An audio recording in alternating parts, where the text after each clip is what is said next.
Hi, I'm Gilda Bonanno, and today I want to talk to you about three common presenter mistakes to avoid. Whether you're giving a presentation at work, in the community, whether it's formal or informal, if you avoid these three mistakes, you'll be better able to connect with your audience and convey your message. The first mistake I see people make is you don't practice enough. This is the number one mistake I see people make. And the challenge is when you just look at your notes or think about what you're going to say, it doesn't prepare you for in the moment live saying the words out loud.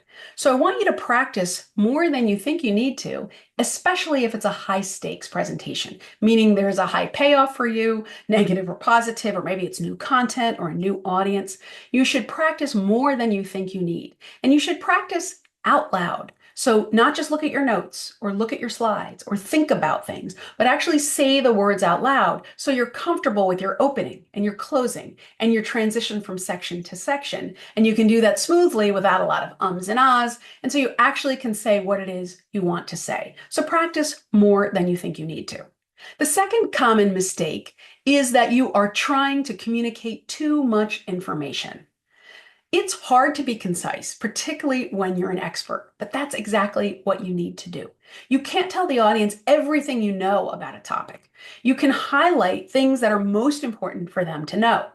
This video, instead of three common presenter mistakes, could have been 25, 30 mistakes, but you would have stopped listening after the third one. So you want to practice being concise and figuring out how you can make less into more.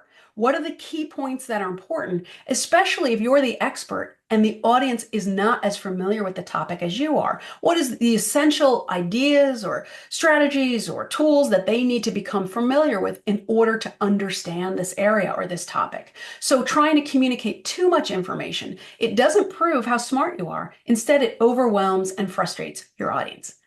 And the third common presenter mistake to avoid is you're not confident. So confidence starts internally with what you tell yourself about your skills and what you tell yourself about your ability. And so if you're not feeling confident, that somehow leaks out during your presentation. It might show up as a lot of ums and ahs, or you don't make eye contact, or you speak really softly, or you rush because you're trying to get through it.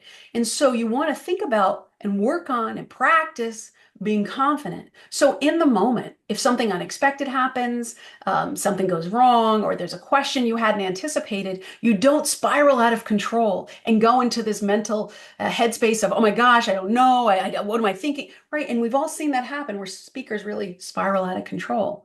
Instead, you want to work on being confident. So if something unexpected happens, you're able to roll with it, handle it, and move forward.